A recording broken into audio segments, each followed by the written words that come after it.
So we have f of x is equal to negative x plus 4, and it's f of x is graphed right here on our coordinate plane. Let's try to figure out what the inverse of f is. And to figure out the inverse, what I like to do is I set the variable y equal to f of x, or we could write that y is equal to negative x plus 4.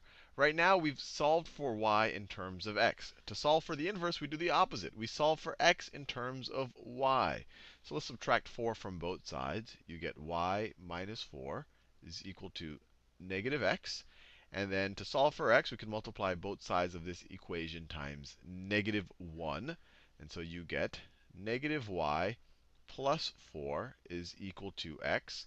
Or just because we're always used to writing the dependent variable on the left-hand side, we could rewrite this as x is equal to negative y plus 4. Or another way to write it is we could say that f inverse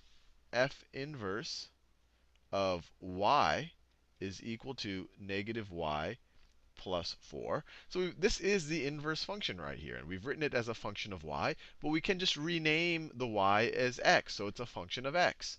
So let's do that. So if we just rename this y as x, we get f inverse of x is equal to negative x plus 4. These two functions are identical. Here we just use y as the independent variable or as the input variable. Here we just use x, but they're identical functions.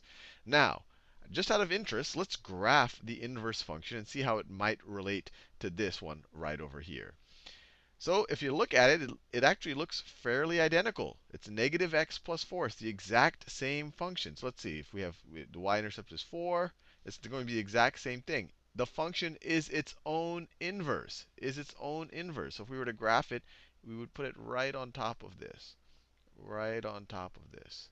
And so there's a couple of ways to think about it. In the first inverse function video, I talked about how a function and their inverse, they are the reflection over the line y equals x. So where's the line y equals x here? Well, the line y equals x looks like this. Line y equals x looks like this. And negative x plus 4 is actually perpendicular to y is equal to x. So when you reflect it, you're just kind of flipping it over, but it's going to be the same line. It is its own reflection. And let's make sure that that actually makes sense. When we're dealing with, I guess, the standard function right there, if you input a 2, it gets mapped to a 2. If you input a 4, it gets mapped to 0. What happens if you go the other way? If you input a 2, well, 2 gets mapped to 2 either way, so that makes sense.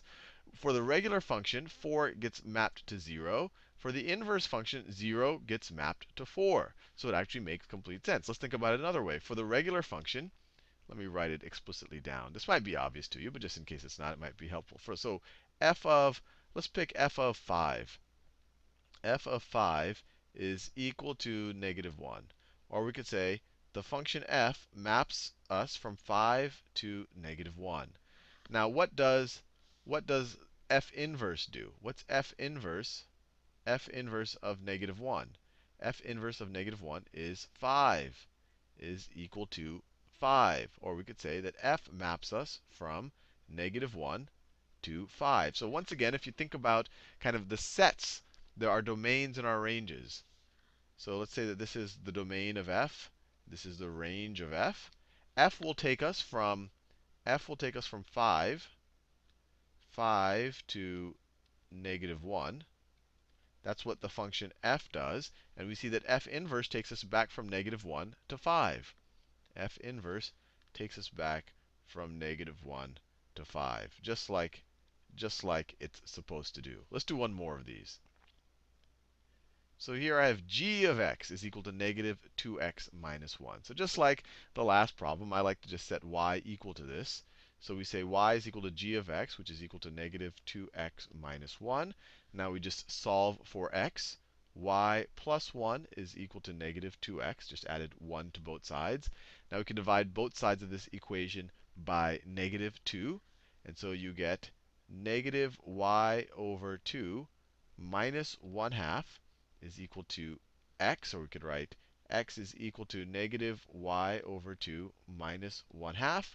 Or we could write f inverse as a function of y is equal to negative y over 2 minus 1/2. Or we could just rename y as x. And we could say that f inverse of, oh, let me be careful here. That shouldn't be an f. The original function was g. So let me be clear there. That is g inverse of y.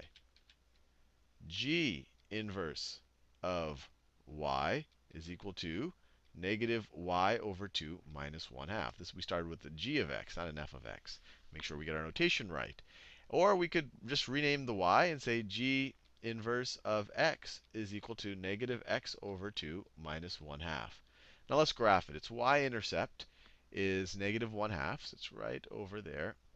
And it has a slope of negative 1/2. It has a slope of negative 1/2.